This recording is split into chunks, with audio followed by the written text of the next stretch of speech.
For better or worse, I saw Blue Beetle over the weekend. The theater was pretty empty. We are at a point now where it's 2 weeks in, and there's really no hype about this movie. Now, of course, I saw people from the mainstream comic industry stating that this was a triumph of film. It was amazing. It's too bad nobody's going to go see this. And I was wondering, gosh, is this actually a decent movie? And the answer is not really so much. So if you saw the Iron Man movies, basically they tried to capture the joy of that. You even have like the inside the helmet sort of camera view when you're getting the Blue Beetle. He's up there in the air. He's fighting against another like better Iron Man, just like the later movies. And even in part of the scenes, the OMAC he's fighting has a whip that he's got, just like the first movie of Iron Man. It's just unbelievable that they were just copy pasting that. Now, what they did was instead of just having Tony Stark Iron Man, they just put it in a like poor Latino setting. So they've got this poor Latino family, as you can see here, and they're all quirky and they're all amazing. And the guy on the left here is a super genius, like tech guy who can just do anything, but for some reason he's very poor and doesn't have anything. And, you know, when somebody has that level of sort of ability and capability, it's like, how is he stuck without a job, like kind of at home, whatever. A lot of stuff just breaks down and doesn't make sense once you start looking into it. And it's because of their rampant want to virtue signal here. Now, of course, I'm going to have some spoilers in this review. As I talk about this, I've got a little bit of it already. So if you care about that sort of thing, there you go. Now, this was it. It was Virtue Signal, the movie, with an Iron Man skin on it. And that's exactly what they did the entire time. At the very beginning, you just hear talk about the college system. And I'm going to be in debt for life. You're going to be in debt for life. It's like a rant about college debt over and over and over again to just suck you out of the movie immediately and make sure you're not having fun. There's lots of talks about capitalism and imperialism and, you know, making it seem like the Americans are the bad guys everywhere. And of course, to the Latino culture, with not paying attention to the fact that a lot of these things are just based on communist insurgents down in the southern countries that have actually ruined everything.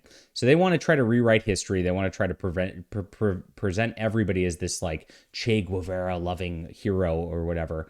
And that's what makes their family and culture great. And so this is what we have here. And there's like one white woman in the movie. It's Susan Sarandon, who is evil. But of course, the one white lady is a lady who's holding everybody down. And her arc at the end of the movie, they reveal the guy that she's made into the OMAC, that she just like torched his village herself. I don't know how she did that. Was walking down in those Central American places herself, and basically took him as a slave from a child. So very bizarre, but that's what they're trying to present white people as and white culture as, whereas they're presenting this Latino culture as like the pure culture. And so they live in a ratty house. It's going to get demolished. It's going to be moved because they're not able to pay their rent because their father had a heart attack and like there's not enough work coming in. It's very tragic and all that. And of course, Jaime comes back, our Blue Beetle fan, trying to get a job. Ends up in like some low-wagey cleaning job because, of course, you know, we have to use every generic Latino sort of trope possible. I know Nerdrotic got in a little bit of trouble for saying that he loves tacos, but honestly, the love of tacos was like a big plot point over and over and over in this movie. Like, I mean, he'd go, "Oh, tacos." I'm dead serious. And then the uncle guy actually called his truck the Taco. I mean, it's like, it was unbelievable that they did this. And, you know, it's really interesting because they make these Latino culture films for white women, basically is what it is, to make white women feel bad about, of course, white culture. And then, of course, trying to make them feel good about Latino culture. And it's very obvious that that's what they're trying to do. And so they present it in the shallowest way possible, in the most generic way possible every single time. They play the Mexican music in the background every single time something's happening. The family's quirky and all over. The grandma is like this former rebel who can like shoot machine guns. It's just ridiculous at the end of the day, and it throws you out of the movie. I mean, some of the stuff's kind of fun. And here's the deal. They actually did this one decently. Like, I'd say the cinematography is good. The plot points are a copy of Iron Man, like I said. And of course, they have this whole situation with family where they're ridiculous, so you kind of laugh at it at points, and they do make it just fun enough that, like, if you're not paying attention, all this messaging will go over your head, and that's the insidious part. Hollywood's actually growing and learning over this juncture because they used to be so stupid overt about things, and there are points about that in this movie. But like I said, the fun factor that they kind of just actually just bring you along with fast pacing. Here's the good parts of the movies. There's fast pacing. The acting's pretty good all the way around. Even though it's mostly like that Mexican music, just trying to give you that sort of quote like cultural flair in the background, it works pretty well. I'd say the scoring was pretty good. The effects were pretty good. It looked much better than recent Disney movies. And so, I mean, they did a decent job.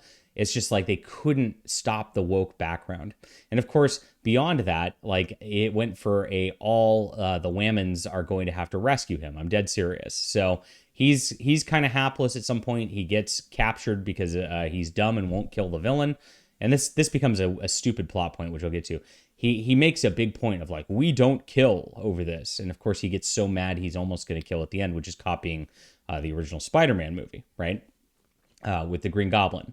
And this sort of happens, and it's ridiculous because, if he just kills the guy, his father wouldn't have died. He wouldn't have lost his house. All this stuff would have happened. And this guy's like is threatening his family, trying to kill his family, all that. So it is justified self-defense. I don't know why justified self-defense. Well, I do know why. They don't want justified self-defense with the like sort of liberal mindset. But it doesn't make any sense at the end also because of the events that happened, which we'll get to in just a second. Now, the strong female lead element of this, where they have to, even though this is a story about one guy, in theory, he had to get captured. The women had to lead a rescue mission. The grandma had to shoot up all the soldiers. The grandma killed 20 plus soldiers over the course of this while he's sitting there going, heroes don't kill. So I don't even know where the values quote came from in this. That doesn't make sense either. When they were going over, they got a Blue Beetle mobile at some point, which is, a reference to the old DC stuff.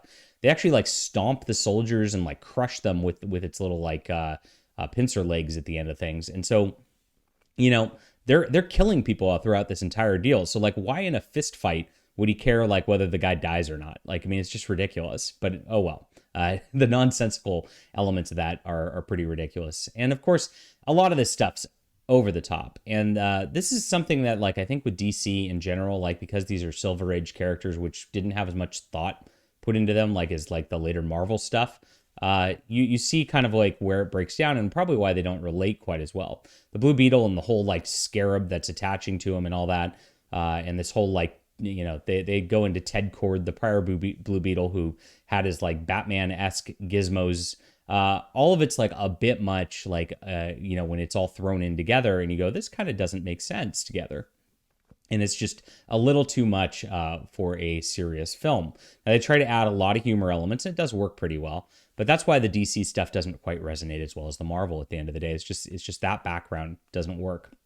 Now, there's a girlfriend who's Ted Kord's daughter, and she's going up against Susan Sarandon, who's Ted Kord's sister, who took over the big billionaire company and, of course, has turned it into an evil weapons company because she's white. And, of course, Ted Kord's daughter, for some reason, is also Latina, even though, it doesn't make sense. Everybody good has to be Latina or Latino, right? Otherwise, that's just kind of how it works in this movie. It's ridiculous. Everybody white is bad and stupid. And they play that every single time on everything. Now, even when it was talking about how the villain got her motivations, Ted Kord inherited the company. And the Susan Sarandon character thought she was going to inherit the company. And it was all given to Ted Kord. And so she got really mad about that. So when Ted Kord disappeared, she took over and became an evil villain. That's kind of her thought. And instead of like being like, oh yeah, well, it makes sense that our grandfather didn't like give it to her because she's a nut. They sit there and they talk about, oh, well, he didn't give it to her because he's sexist. I'm dead serious. I'm just like, why would you come up with sexist when it's obvious she's a nut job? That's why he didn't give it to her. Clearly, like, you don't need to insert that in there. It doesn't make sense with the plot that's going on. There's not sexism going on. This lady's crazy. And you shouldn't want her to have the company. Why are you worrying about sexism when she's trying to kill all of you guys? It's like, wow, this is bizarre. But that's what they do throughout this entire movie. Of course, we have rants, by the uncle calling Batman a fascist. And the thing is, like, if there's a couple of these that are just kind of jokes throughout the entire deal, like, it's one thing. But because it's so consistent throughout the movie, they're obviously propagandizing through this stuff. And of course, the way it goes through the end is, of course, Susan Sarandon, the white person, is the complete villain, and there's this Mexican guy who is holding Blue Beetle hostage for her, and she keeps calling him by the name Sanchez, even though it's not his name, and I forget what his name is, but he's like, my name is Miguel Domingo, but at the end he finally gets fed up with being called Sanchez. Because the white person's so racist they can't figure out his name. It's like, come on. This is the whole movie. It's every element of it is just some sort of race baiting or some sort of sexism baiting or some sort of strong female lead as all the women get together and then have to go rescue him. It's just so painful to watch on this level. And a lot of people, I don't think are noticing it just because they did put enough frills into this movie. And I think the actor who plays this guy, he's from Cobra Kai. He's pretty likable. Everybody likes him. It's pretty easy to overlook that. But once you start seeing it, it just spirals and spirals and spirals. So at the end of the film, he's up against the OMAC, and the OMAC's finally loses, and he can kill the OMAC guy, who's just this complete whack job at this juncture. But he sees the guy's past, and how Susan Sarandon enslaved him as a kid, and he sees that he's truly his Mexican brother. Again, it all ends up being a race bait sort of thing. So he decides not to kill him, and he goes, "We don't kill." Well, the guy, even though he goes, "We don't kill," the guy sets himself to overloads to kill himself and Susan Sarandon in the process.